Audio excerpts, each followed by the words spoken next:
What happened in 2023 in the EV charging industry that sort of threw it on its head? Tesla and Ford made an announcement around the NACS connector. That's Tesla's connector that Tesla has been using since 2010, where the industry was going from one standard, which is a J1772, to Tesla's charging standard. Why did it throw the industry on its head? The vast majority of charging stations that are in the wild do not have replaceable cables, and it's a huge problem. And right now, because so many of those stations have already been produced, what's happening is there's a lot of charging stations that are sort of on clearance within the charging industry, but it's because in 2 years you're not going to be able to use them how you need to for the new vehicles that are coming out across North America.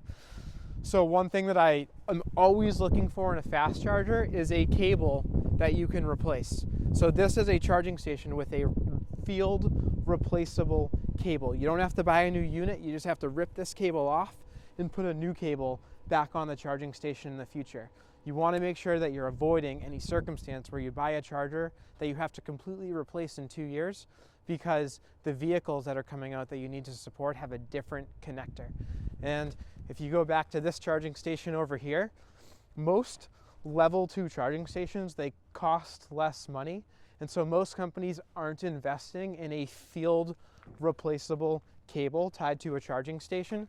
But here's another example of a level 2 charging station that has a field replaceable cable on it, so that when you're making your big investment, you don't have to reinvest in 2027 or 2028 because you didn't know at the time that most cables aren't replaceable. Make sure you select a charging station that has that capability if you think you're going to need to use the NACS connector in the future.